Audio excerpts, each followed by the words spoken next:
ఈ సంప్రదాయ ఛానల్ సమస్తమైన భాగవతోత్తములకు విజ్ఞప్తి.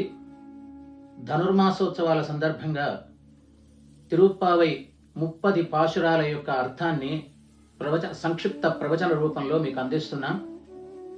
మొదటి రోజు మొదటి పాశురం. శ్రీశైలేశ దయాపాత్రం దీభక్త్యాదిగుణార్ణవం యతీంద్ర ప్రవణం వందే రమ్యజా మాతరం మునిం లక్ష్మీనాథ సమారంభాం నాథయామున మధ్యమాం అస్మదాచార్య పర్యంతాం వందే గురు పరంపరాం. యో నిత్యమచ్యుత పదాంబుజయుగ్మరుక్మ వ్యామోహతస్తదితరాణి తృణాయ మేనే అస్మద్గురోర్భగవతోస్య దయైక సింధోః రామానుజస్య చరణౌ శరణం ప్రపద్యే. మాతాపితా యువతయస్తనయా విభూతిః సర్వం యదేవ నియమేన మదన్వయానాం ఆద్యస్య న కులపతేర్వకుళాభిరామం శ్రీమత్తదంఘ్రియుగళం ప్రణమామి మూర్ధనా. భూతం సరశ్చ మగదాక్వయ భట్టనాథ శ్రీభక్తిసారకులశేఖర యోగివాకాన్ భక్తాంఘ్రిరేణు పరకాలయతీంద్రమిశ్రాన్ శ్రీమత్పరాంకుశమునిం ప్రణతోస్మి నిత్యం. నీళాతుంగస్తనగిరితటీ సుప్తముద్బోధ్య కృష్ణం పారార్థ్యం స్వం శ్రుతిశతశిరసిద్ధమధ్యాపయంతి స్వోచ్ఛిష్టాయాం స్రజనిగళితం యా బలాత్కృత్య భుంక్తే గోదా తస్యై నమ ఇదమిదం భూయ ఏవాస్తు భూయః. ఆండాళ్ దివ్య తిరువడిగళే శరణం. ప్రియ భగవద్బంధువులారా, ధనుర్మాసోత్సవం ఆరంభమైంది. ఈరోజు మొదటి పాశురం యొక్క అర్థ విశేషాన్ని అనుసంధానం చేసుకుందాం.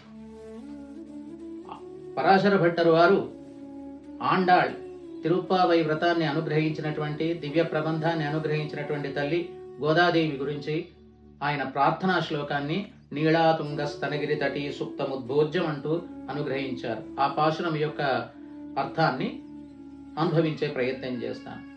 నీళాదేవి యొక్క ఉత్తుంగ స్తనగిరి ప్రదేశంలో ఆడమరిచి నిద్రపోతున్నటువంటి శ్రీకృష్ణ పరమాత్మను అమ్మవారు తన స్వోచ్ఛిష్ట మాలిక, తాను ధరించినటువంటి మాలికను తో స్వామిని బంధించి తన వైపు లాగుకొని స్వామికి పారార్థ్యం అంటే ఈ జీవాత్మలన్నీ కూడా నీకే చెందినటువంటివి, నీవు వీటిని రక్షించక తప్పదు అని ఈ జీవుల యొక్క శేషత్వ పారతంత్ర్యము, భగవంతునికే ఈ ఆత్మలన్నీ చెందినవి అనేటువంటి పారార్థ్యం, వేద సారార్థమైనటువంటి విషయాన్ని పరమాత్మకు బోధించింది.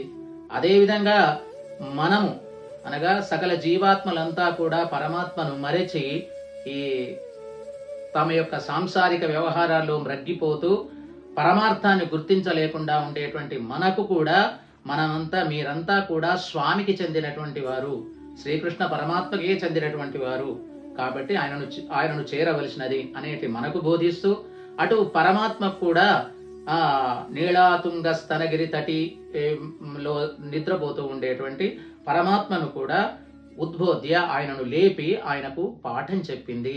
పారార్థ్యం, ఆ విధంగా పారార్థ్యం అనేటువంటి వేద సారార్థభూతమైనటువంటి విషయాన్ని పరమాత్మకు చెప్పింది.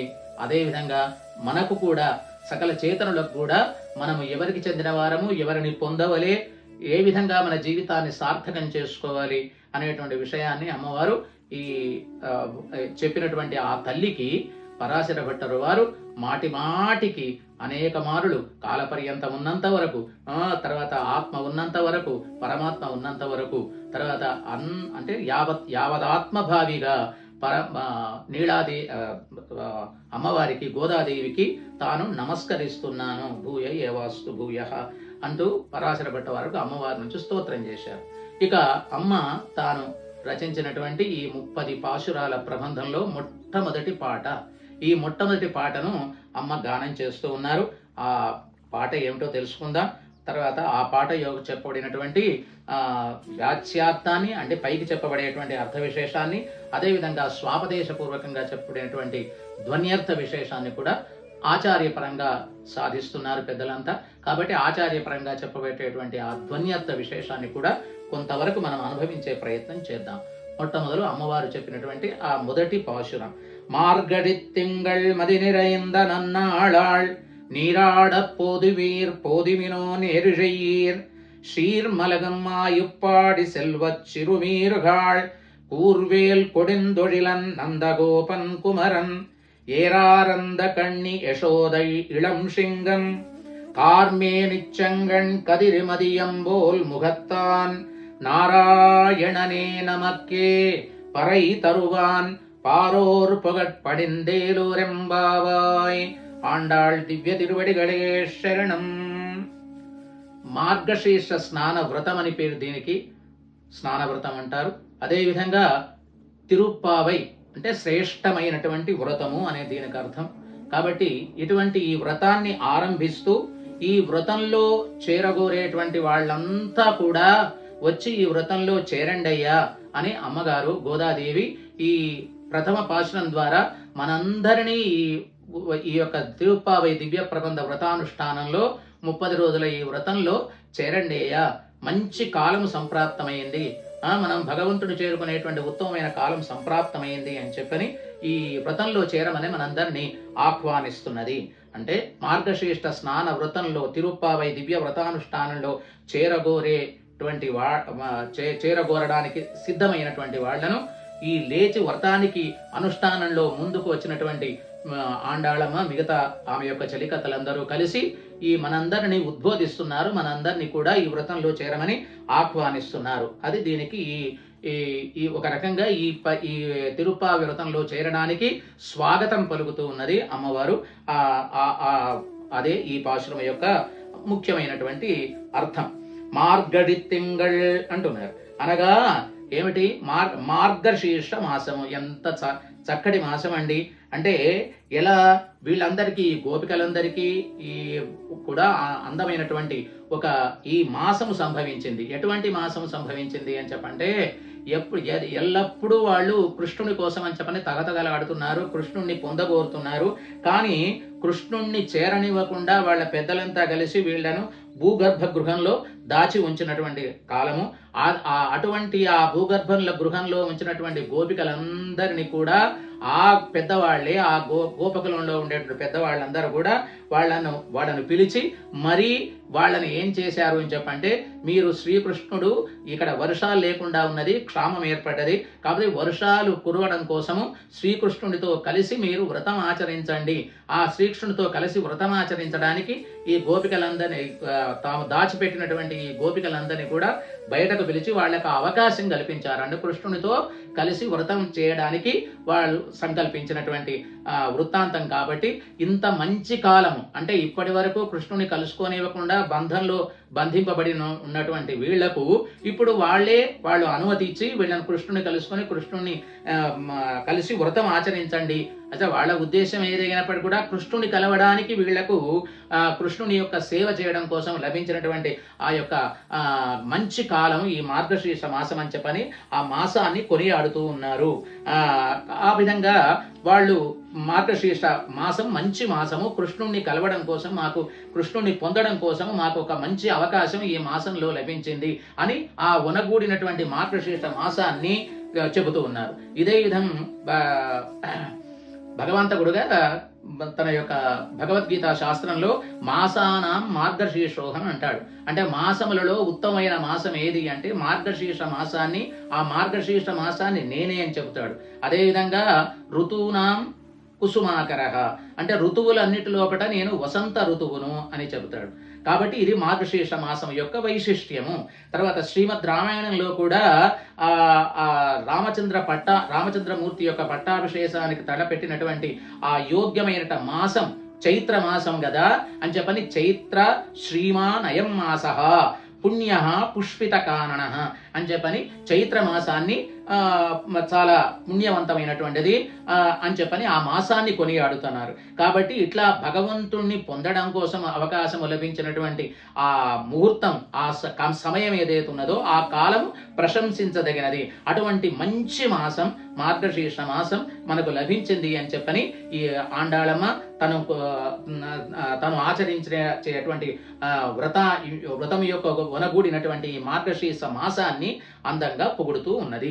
తర్వాత అటువంటి వాళ్ళందరూ కూడా ఇప్పుడు ఈ లేచిన వాళ్ళంతా కలిసి వ్రతంలో అన్వయించడం కోసం మిగతా వాళ్లను అంటే లేవనటువంటి ఈ వ్రతంలోకి రాకుండా ఇంకా నిద్రపోతూ ఉండేటువంటి మిగతా గోపికల దగ్గరికి వెళ్ళి వాళ్ళను ప్రార్థన చేస్తూ ఉన్నారు. వాళ్ళను ఈ వ్రతంలోకి రండయ్యా, మీరందరూ మీ జన్మలను కూడా సార్థకం చేసుకోండి, మేము ఆచరించేటువంటి ఈ దివ్య వ్రతానుష్ఠానంలో శ్రీకృష్ణ వ్రతంలో ఈ తిరుప్పావై దివ్య వ్రతంలో చేరండి అయ్యా అని చెప్పని వాళ్ళు వెళ్ళి పరమాత్మను ప్రార్థిస్తూ ఉన్నారు. నీరాడ పోదివీర్ పోదిమినో, ఇక్కడ ఒక అర్థమైన చెప్తున్నారు. గొప్పనైనటువంటి భగవంతుని పొందింపజేసేటువంటి ఈ దివ్య వ్రతానుష్ఠానం మేము చేస్తున్నాం, మీరు కూడా వచ్చి మాతో కలవండి, పెరుమాళ్లను పొందండి అని చెప్పని, భగవంతుని పొందండి అని చెప్పేటువంటి వ్రతంలో అంటే దీనికి యోగ్యత ఏమిటి అంటే యోగ్యత, కొత్త యోగ్యతలు ఏమీ అక్కరలేదు. కొత్తగా నువ్వు ఏదేదో కొత్త యోగ్యతలు సంపాదించుకొని ఈ వ్రతంలో ప్రవేశించాల్సిన అవసరం లేదు. దీంట్లో ప్రవేశించడానికి కేవలము ఒక కోరిక మాత్రమే కావలను, అంటే ఇచ్ఛ మాత్రమే కావలను. అంటే నేను ఈ వ్రతంలో చేరాలి, నేను బాగుపడాలి, పరమాత్మను పొందాలి అని చెప్పని ఒక చిన్న ఏ మూలను నీ హృదయంలో ఒక చిన్న కోరిక ఉంటే చాలు, ఆ వ్రతంలో చేరి వ్రతానుష్ఠానం చేసి స్వామిని పొందాలి, స్వామిని పొందుతాము అనేటువంటి ఆ జిజ్ఞాసతో, ఆ కోరికతో, ఆ కోరిక కలిగి ఉండడమే మీకు యోగ్యత, అంత మాత్రమే చాలు. కాబట్టి నీరాడపోదు వీరు పోదన స్నానమాడు ఘోర వారలారా, అంటే ఈ తిరుప్పావై దివ్య వ్రతానుష్ఠానంలో శ్రీకృష్ణ గుణావగాహనం చేసేటువంటి కోరిక కలిగినటువంటి వారలారా అని చెప్పని అది ఒక్కటి మాత్రమే యోగ్యత చెప్పి, అట్లా ఈ కోరిక కలిగినటువంటి ఇచ్చ కలిగినటువంటి వాళ్ళందరూ ఈ వ్రతంలో చేరండయ్యా అని చెప్పని వాళ్ళను పిలుస్తున్నారు. అంతేకాకుండా అటువంటి వాళ్ళు వీళ్ళందరూ ఎవరైతే ఇటువంటి కోరిక కలిగిన వాళ్ళు ఎవరైతే ఉన్నారో వాళ్లే ఉత్తమోత్తములు, పూజ్యులు. ఇప్పుడు మీరు పూజ్యులు మామూలుగా ఉంటే పూజ్యులు కాలేరు, గొప్పవారు కాలేరు. ఎప్పుడు గొప్పవాళ్ళు అవుతున్నారు? కేవలము భగవంతుని పొందాలి అనేటువంటి ఉత్తమమైన కోరిక, ఆ కోరికతో ఈ వ్రతానుష్ఠానం చేయడానికి రాగలిగినటువంటి కోరిక కలిగినటువంటి వాళ్ళైతే మీరందరూ కూడా పూజ్యనీయులు, చాలా గొప్పవాళ్ళు అని చెప్పని చెప్తూ ఉన్నారు. కాబట్టి సాధారణంగా ఏదైనా చిన్నమైనటువంటి అల్పమైనటువంటి అల్పఫలం, అదే మా గొప్ప ఫలం ఏమీ కాదు, స్వర్గానుభవం కోరడానికి చేసేటువంటి అదే స్వర్గానుభవం పొందడానికి చేసేటువంటి ఒక కోరికతో దానికి సాధనములుగా కూష్మాండ హోమము అనేటువంటి ఒక సాధారణ హోమం చేయాలి. జ్యోతిష్ఠోమం చేస్తే స్వర్గానుభవం వస్తుంది. ఆ స్వర్గలోక సౌఖ్యం కోరి జ్యోతిష్ఠోమ హోమం చేసేటప్పుడు దానికి సాధనముగా, ఆ స్వర్గానుభవమునకు సాధనముగా కూష్మాండ హోమము అనేటువంటి ఇతరమైన సాధారణ కర్మములలో చేయాల్సినటువంటి వస్తువు ఉన్నది కదా.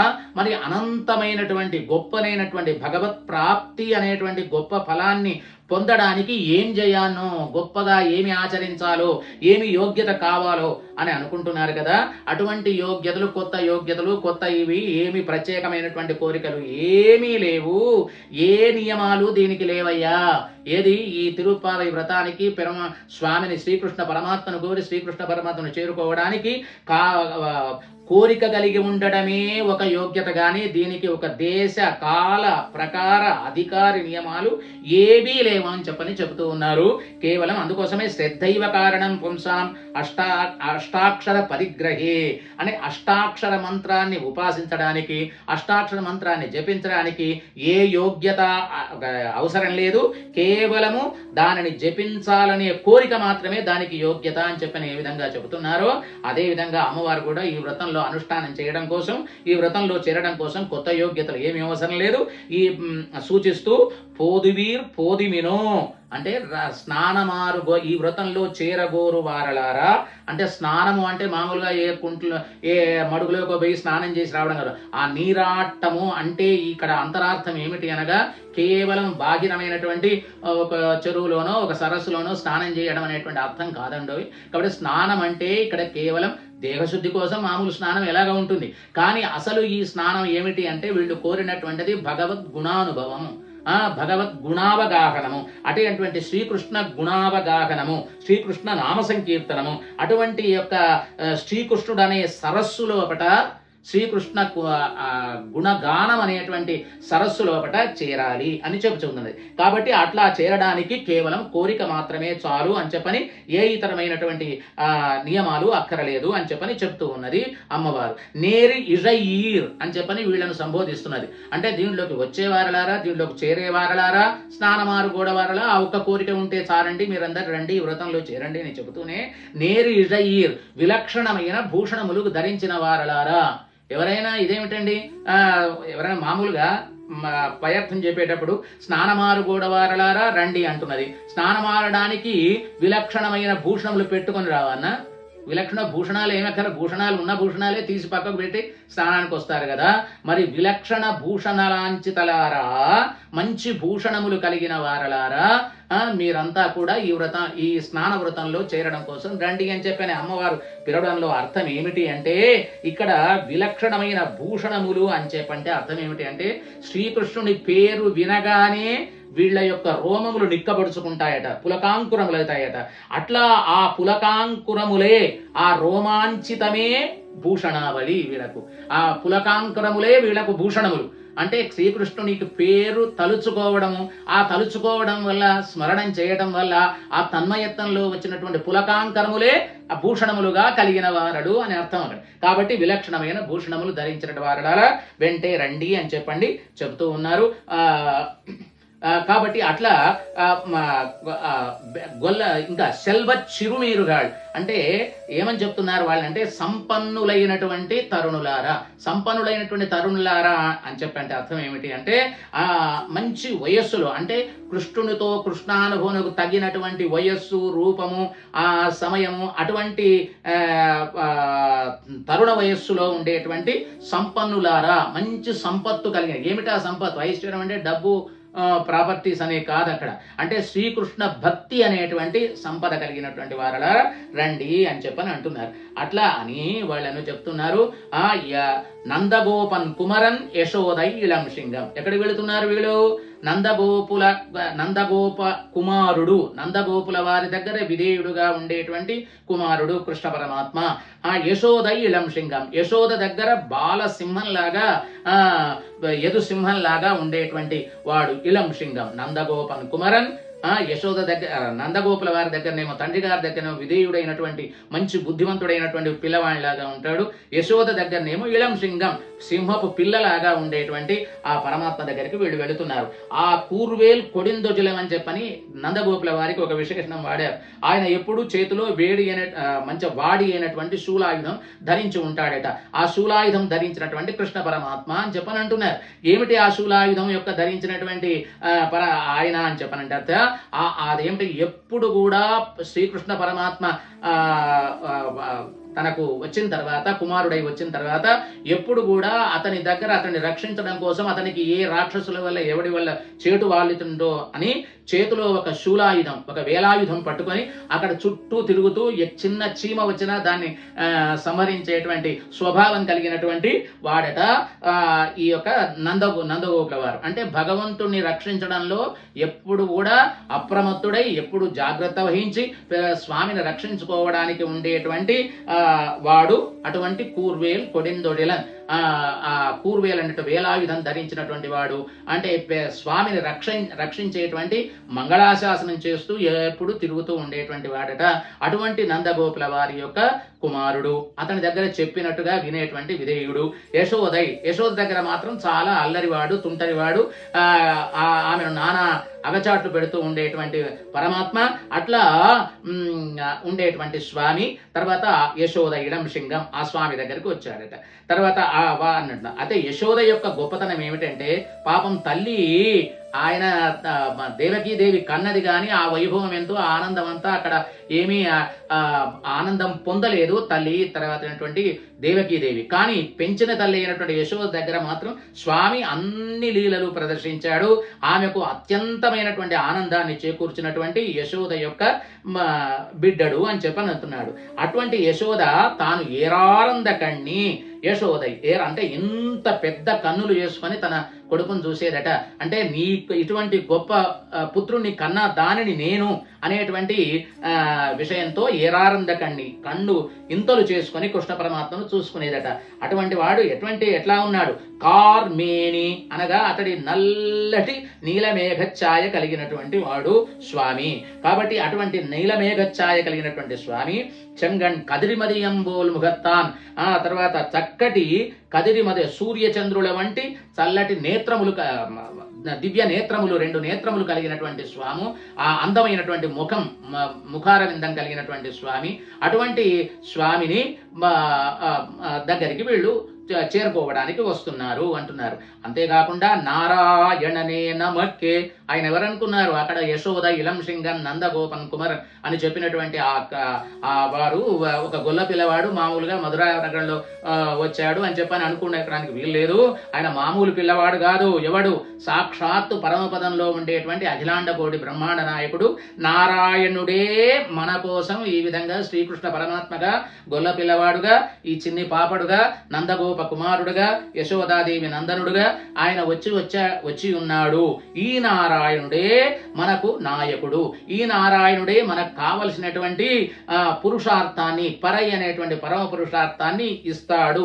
ఆయనే ఇస్తాడు. మనమే నారాయణనే నమకే పరై, ఆ నారాయణుడే మనకే పరై అనేటువంటి పరమ పురుషార్థము, మనం పొందవలసినటువంటి పురుషార్థాన్ని ఆయన్నే ఉపాయము ఉపేయము అయి మనకు ఇస్తాడు అని చెప్పనంటూ నారాయణ పరత్వాన్ని, ఆ మన యొక్క శేషత్వాన్ని, పారతంత్ర్యాన్ని, అంతేకాకుండా మనం పొందవలసినటువంటి ప్రాప్య ప్రాపక నిష్కర్ష అంటారు.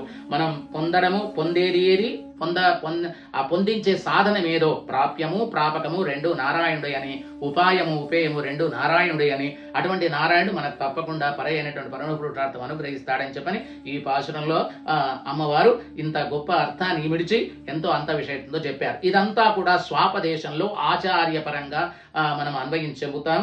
కాబట్టి మన సమయాభావం వల్ల స్వాపదేశార్థం అంతా కూడా ఆచార్యపరంగా అన్వయించుకోవాల్సిందని చెబుతూ ఈ పాశురార్థాన్ని ఈనాటితో ముగిస్తున్నాం.